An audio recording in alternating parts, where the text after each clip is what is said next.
Hello, Gudi Padwa और ईद की शुभकामनाएं। जैसे फिल्मों में अलग अलग त्योहार एक ही फ्रेम में समा जाते हैं, वैसे ही असल जिंदगी भी इस मेलजोल की गवाह बनती है। गुड़ी पड़वाच्या हार्दिक शुभेच्छा और ईद मुबारक। आई एम आतिका फारूकी और आप देख रहे हैं CNBC आवाज मल्टीप्लेक्स, जहां हम सुनाते हैं फिल्मों से जुड़ी हर कहानी। चलिए नजर डालते हैं सुर्खियों पर। राजा से ऊपर खुदा से नीचे, यही है एम्पुरान। मोहनलाल स्टारर और पृथ्वीराज सुकुमारन की लूसिफर फ्रैंचाइज की ये नई action political thriller. Punjabi star Parmish Verma और जैस्मिन बाजवा अपनी नई वेब सीरीज कनेडा के बारे में बातचीत करेंगे। जॉन अब्राहम की द डिप्लोमैट के निर्देशक शिवम नायर और प्रोड्यूसर से खास बातचीत। डीवीडी से डेली क्राइम तक, नेटफ्लिक्स के डीवीडी डिस्ट्रीब्यूशन से लेकर डेली क्राइम के एग्जीक्यूटिव प्रोड्यूसर बनने तक और फिर इंटरनेशनल एमी अवार्ड जीतने तक संजय बचानी का सफर। तो चलिए शो की शुरुआत करते हैं L2 एम्पुरान यानी लूसिफर 2 एम्पुरान के साथ।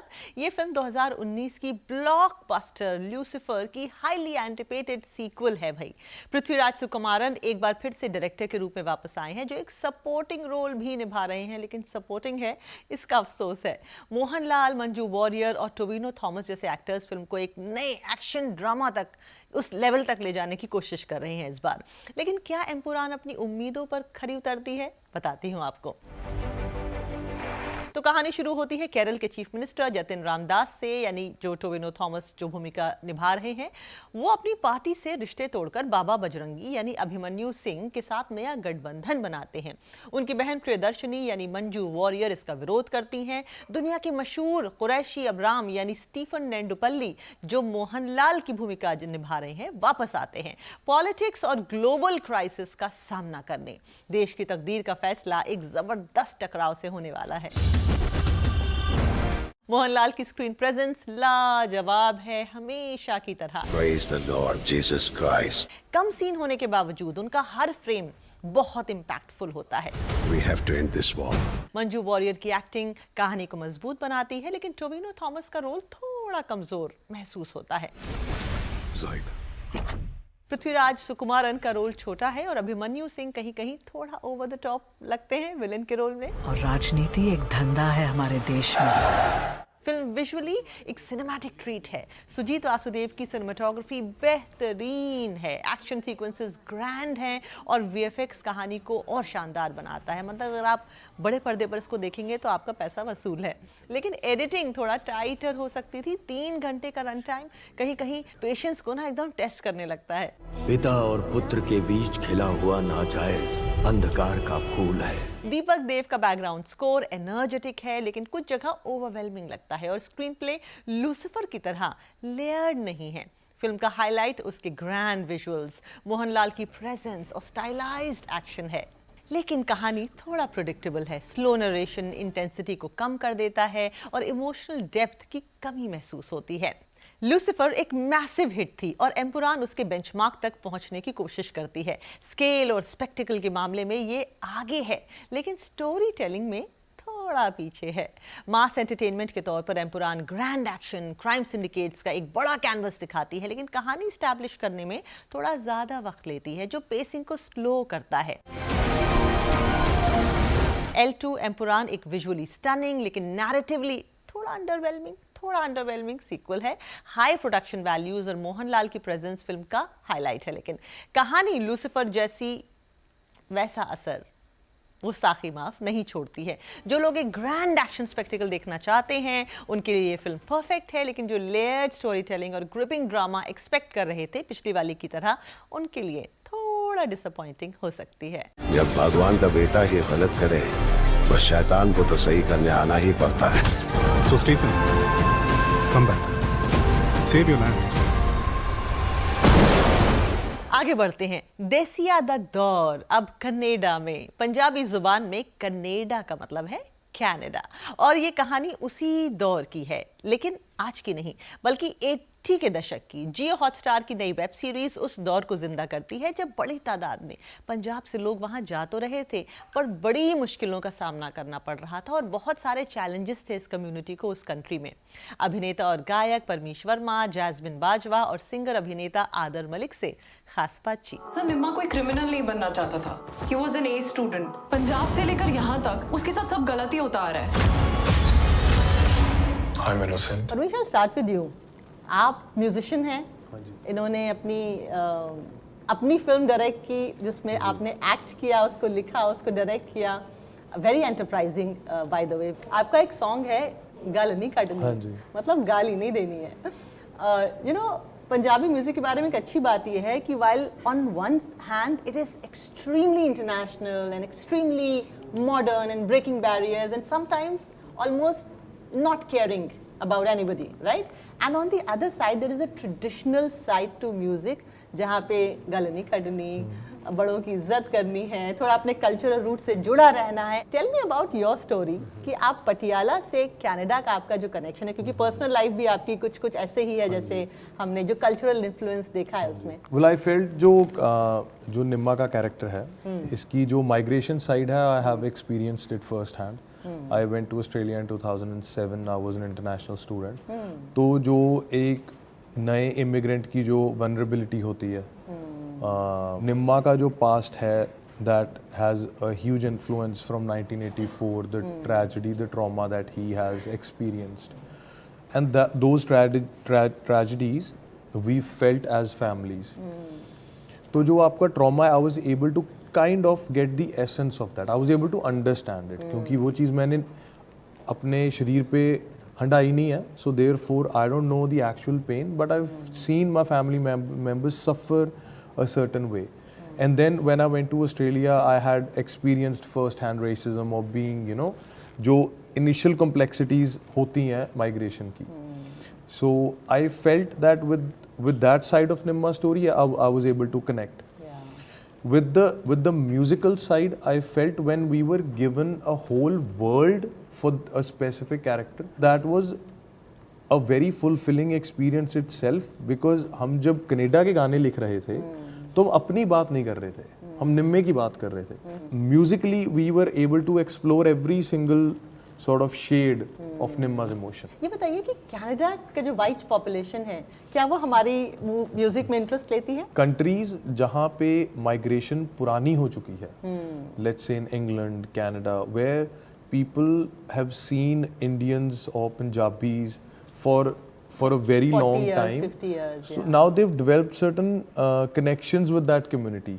जहाँ इतनी माइग्रेशन नई नहीं है, sorry, पुरानी नहीं है, वहाँ I feel there is a little bit of gap. Jasmine, tell me, you know, Punjabi girls का भी कुछ एक यही dichotomy है. The girls who are strong and headstrong and enterprising and want to go out there are like really strong. Yeah. But then there is another side to a Punjabi girl, Yeah. and in most movies when we watch them, they are, I would say, a lot about traditions, Yeah. a lot about great looks, a lot about being the feminine side to Yes. the family. And you play the love interest of the Yeah. lead character here, who's, by the way, quite headstrong. Yeah. He makes all the wrong decisions, he makes the mistakes of life, and I would like to know what kind of a female influence do you have on the male protagonist? Well, it has a lot to do with the upbringing that I have. While like I want to address such great things that you said, कि पंजाबी लड़कियां जो होती हैं, they are bold, they are headstrong, and at the same time rooted in tradition. This headstrong personality is who Jasmine is. So I've grown up in a family where my father, it was his dream that I should become an actress. Really? And this statement Rare. coming from somebody who's from Punjab and who's been rooted in tradition, it's Yeah. quite something. Harleen has a lot to do with it. Obviously, her Describe a scene. life revolves Describe around a prominent him. scene with you the, and the him. life revolves around Nimma, but at the same time there are certain aspects and there are certain situations where she's like, okay, I'm done with it. There was a scene where I am really pissed off. Like, meri bus ho gayi ab Nimma se, and he has to come back and I have to confront him. You either lose this or I am leaving you. Yeah. So there was this scene with full aggression, and I had She this, punches me in the gut. yeah, so I was full of, I was on top of my emotion, and I had to confront him. I was like, I had come to hold on, a strong I'll take you. And we both are like that. Her scene से पहले हम एक दूसरे को बोल देते हैं, मैं आ रही हूँ full on. And he's like, okay, और मैं भी बोलती हूँ, okay. And तो then वो in one of the scenes I had to grab her and I dropped her. Oh God! So I have punched him. He has. I have dropped her. हमने अपना सारा aggression निकाला एक है दूसरे उसे. पे निकाल दिया. Very good, Yeah. ये होना चाहिए, ये एक्चुअली होना चाहिए. Sometimes a boy Yeah. And a girl, उनकी फिस्ट फाइट भी पर्दे पर होनी चाहिए. बिल्कुल उससे क्या है, होनी जेंडर चाहिए. पॉलिटिक्स का स्टेटमेंट अच्छा होता अरे है. हम हर जगह इक्वालिटी मांगते हैं. फीमेल्स हर जगह बोलती है इक्वालिटी चाहिए. इसमें ले लो. मैं तो कहती हूँ. तो मैंने तो ली है. मैं तो खा भी सकती हूँ. It's okay. तो मेरा इक्वालिटी का बेसिस ही वही है. You know, मैंने थोड़ा रिसर्च किया. वो 90s का हमने दौर देखा था जब हर दूसरा लड़का जा रहा था कनाडा जाना है, और इसमें शुरू में एक लाइन है कि कुछ अपने अतीत से भागने के लिए जा रहे हैं, कुछ अपने फ्यूचर बनाने के लिए जा रहे हैं. तो देखिए कितना दिलचस्प स्टैट्स हैं कि लास्ट 50 इयर्स में Indian immigrant population in Canada has grown significantly. 2001 में दे वर लाइक रफली 3,14,000 Indian immigrants in Canada. By 2011, this data was 5,47,000. By 2016, it was 6,68,000 plus, and it is only growing. Other आप बॉम्बे के हैं, आपने पटियाला पंजाब की लाइफ शायद नहीं देखी है, राइट? नहीं, the thing is, mummy Punjabi है लेकिन I speak Marathi better than I speak Punjabi. Oh, really? Yeah, I'm more Maharashtrian than like what my lineage तो एक would सेंटेंस suggest. ऐसा बोलिए जिसमें मराठी भी हो और पंजाबी भी. कुठे जायला आहे ਤੁਹਾਡੇ ਨੂੰ? What do you say? Once again. कुठे जायचं आहे ਤੁਹਾਡੇ ਨੂੰ?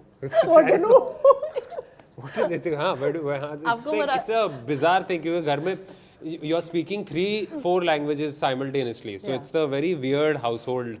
कि But you understand Punjabi?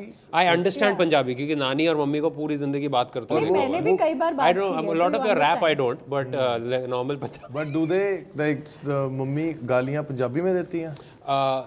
Mummy चप्पल से वो पंजाबी है. हाँ, वो पंजाबी throw है निकलता जो है. हाँ, वो थ्रो अपने आप में गाली है, पंजाबी गाली है थ्रो. सही है throw. क्या आपने ग्रोइंग अप बुल्ले शाह के बारे में पढ़ा था? Did you read about or listen to Gurdas मान? For me as a like because मेरा कॉमेडी के साथ बहुत ही like I had a special relationship. So Kushwant Singh was You are a always comedian, आप yeah. comedian है, yeah. So those were like those books we used to read, those jokes we used to love, you know, and so it's like Jaswal Bhatti, you know, these were influences I grew up with because this is like it's aspirational comedians. These are aspirational writers. तो मेरे लिए music से ज़्यादा वो था. Music हमेशा मेरे influences because my family was very Bollywood, but comedy influences I had to find on my own.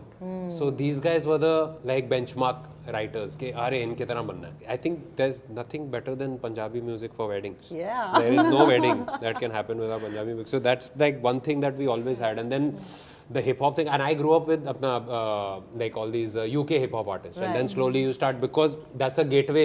तो बाद में धीरे धीरे you start getting into like we've got our own regional hip hop. You've got so people like Parmesh. There's other then the whole Diljit phase happens for everybody, and like you love it. And that's why you kind of like get into. अरे मुझे पूछना था, मैंने दिलजीत से भी पूछा था, मैं आपसे भी पूछती हूँ, ये स्वैग क्यों होता है? ਤੁਸੀਂ ਜਿੱਦਾਂ ਗੱਲ ਕੀਤੀ ਨਾ swag ਕੀ ਹੁੰਦਾ वही ਇਹੀ swag swag है. ओके, यू नो अकबर ने बीरबल से एक बार कहा कि मेरे हाथ पे कुछ ऐसा लिखो कि जब मैं खुश हूं तो दुखी हो जाऊं और जब दुखी हूं तो खुश हो जाऊं. तो उसने लिखा this too shall pass. Bulleh Shah has said this even better.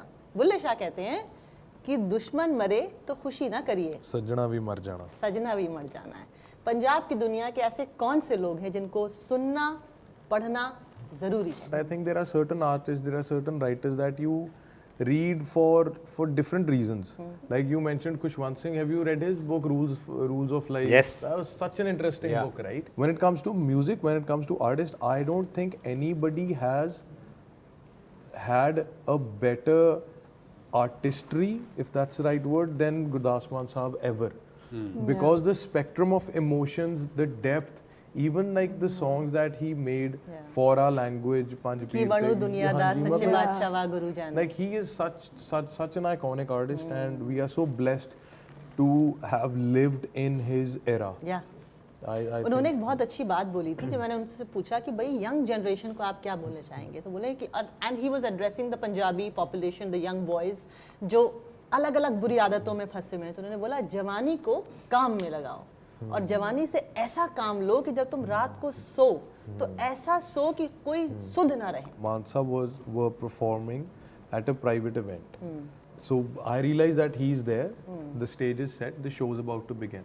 So I wanted to go give him regards and show him my respect. I walked into the backstage tent. He's sitting there by himself, all dressed up. I went there and was like, sorry, appa shuru kar dein, like he's like, take your time, main wait kar raha, I'm here. Yeah.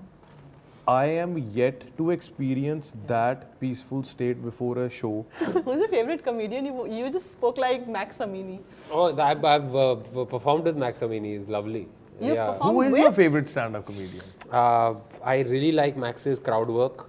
In fact, मैं उसके पहले stage पे गया था, then I was talking to the audience and बोला बेटा मैंने 6 camera लगाए so that I can talk to the audience, just do your material and walk off. Oh. So that was really nice. I've always liked Seinfeld, and there's Russell and also. Russell was the reason I started, yeah, because हम लोग we used to buy bootleg like signals पे हम लोग Russell की DVD खरीदते थे as college students. Okay. And that was our introduction to formal Formal stand-up comedy. stand-up अच्छा comedy. ऐसे होता ऐसे होता है. Yeah. पाजी निम्मा पहले दिन एटीट्यूड देगा हमें. नहीं बारी, बस काम लूंगा.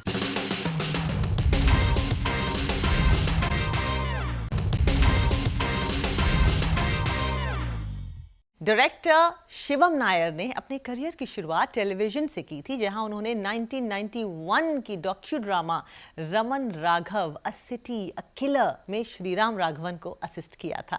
फिर उन्होंने आहिस्ता आहिस्ता से फिल्मों की ओर रुख किया और बाद में थ्रिलर नाम शबाना का निर्देशन किया. उसके बाद OTT की दुनिया में उन्होंने स्पेशल ऑप्स और मुखबिर the story of a spy से अपनी पहचान बनाई. अब उनकी फिल्म द डिप्लोमैट में जॉन अब्राहम मुख्य भूमिका में हैं. शिवम और उनके प्रोड्यूसर्स जतेश वर्मा और समीर दीक्षित से खास मुलाकात, जो इससे पहले मंटो के भी प्रोड्यूसर्स रह चुके हैं.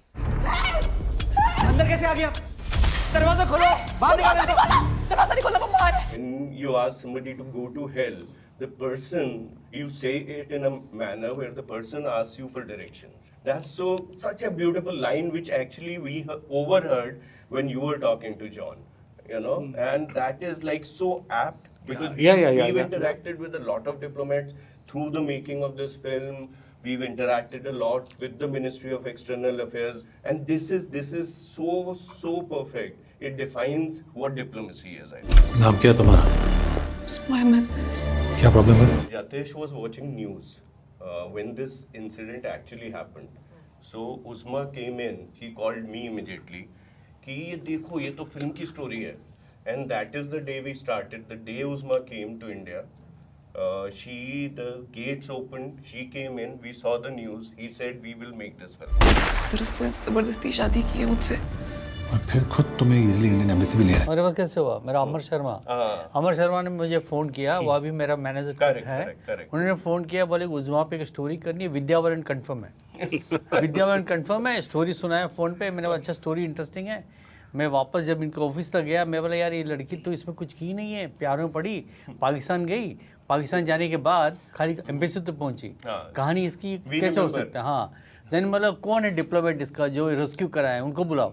इन्होंने इनसे बात की. फिर JP सिंह साहब आए, फिर उन्होंने कहानी सुनाई. वहाँ से स्टार्टिंग पॉइंट है स्टोरी टेलिंग का. डिस्कशन स्क्रिप्ट चले गए. या तो तुम बहुत लकी हो या बहुत बड़ी फ्रॉड. तो मेरा फेवरेट उसका पिक्चर है मद्रास कैफे. लेकिन जब पठान देखी ना, पठान में लार्जर देन लाइफ का इमेज, शॉर्ट पैंट पहन के आ रहा है, तो गर्ल्स का इंप्रेशन. मेरे कजिन है वो मेरे को बोला जॉन को आप जानते हैं, फ़ोन कराओ. जॉन से बात करने के टाइम वो यही बात कर रहा है, जो है ना स्विमिंग पूल के उधर बैठा रहता ना वो हाफ पैंट पहन के. तो मैं बोले यार ये सब तो लड़कियां पागल है, हमारे यहाँ तो डिप्लोमेट बड़ा. हमने उसको बताया नहीं हमारा डिप्लोमेट किस तरह से हमने डिज़ाइन किया है. बट अल्टीमेटली अभी फिल्म देखने के बाद सेम पर्सन जिसने उस समय वो पठान देखी है, वही लोग उसको बहुत अलग लेवल पे लाइक कर रहे हैं जॉन को. क्या बात है तारिक साहब, बहुत पता है क्या आपने उस पर? बहुत डरी हुई है उसमें. जॉन जियो पॉलिटिकल के बारे में उसको बहुत मालूमात है. फिल्में उसने की थी, परमाणु, मद्रास कैफे सब की हुई थी. और जब जियो पॉलिटिकल के बारे में उनको पता है, तो उस फिर इंटरेक्शन जितनी बातें हुई ना, वो बहुत बैलेंस कन्वर्सेशन हुआ. तभी डिसाइड किया कि इसकी अभी ये हाथ मसल्स इसको क्या करेंगे, वो मसल्स नहीं दिखना चाहिए, वो काम करना पड़ेगा। माइंड तो कंट्रोल में था ही उनका, माइंड तो कैरेक्टर में था। जेपी, एम्बेसी में आपने किसी इंडियन लड़की को शरण दी है? जी मैम, हमने जेएस को इमीडिएटली इन्फॉर्म किया था। मैं यूएस में था after we took the rights and everything, and वहाँ एक कैंपेन चल रहा था which was like black life matters, and I called Jatesh. मैंने बोला कि हमारी जो फिल्म है, this shows that every Indian life matter, that you know any Indian citizen anywhere in the world, whether it's the Middle East, it's America, it's Europe, if they have any problem, they can come to the Indian High Commission and we will take care. So that just became such a important point for the film, and then we saw that how this film showcases that entirely, you know, how the diplomats work, how you know, the same diplomats, same JP sir इससे पहले अफगानिस्तान में थे posted, आज वो ambassador हैं Israel में, you know, so they also study the culture, the you know, different ethnicities, कि how they work, how they live, and still for all of them they give them security. So for the diplomat, it was a very key point. हम इसे बिल्कुल India Pakistan के prism से ना देखें, हमें इसे ह्यूमैनिटेरियन एंगल से देखना चाहिए। उज़्मा के इंटरेस्टिंग था, जब इन्होंने उज़्मा को बुलाया ने फर्स्ट टाइम, वो जस्ट पाकिस्तान से आई थी वो, और बहुत शेकन थी वो, और जब वो अपनी कहानी सुनाई वो, जिसमें सुनाने शुरू की, वो बहुत शेकन था, और वो उसकी सारी फीलिंग जो सफ़र किया था हम लोग से शेयर किया था ना उसमें। अब वो बंदी दिल्ली से गई हुई थी Pakistan. Actually she was in search, जो उसकी एक्चुअल स्टोरी हमें देखी कि she was in search of a better life. वो दिल्ली से गई मलेशिया पहले to look for a job, and वहाँ पर भी because she had a previous marriage which didn't work, she had a daughter from that, then she went to Malaysia, she was looking for a job, it was not successful. She met this guy Tahir there, and Tahir invited her to Pakistan. So she went to Pakistan, but unfortunately met the wrong people, went there, and then when she reached the High Commission, she actually, for her, even JP sir was like a hero. He was the savior, saved her life, got her back to India. I think वो जो India के बाहर ढूंढने गई थी Malaysia में या पाकिस्तान में, जब वो इंडिया आई तो उसे जो रियलाइज हुआ कि India is the best, which feeling comes when she touches the Indian soil, and that feeling ki oh, I'm back in India, I'm safe.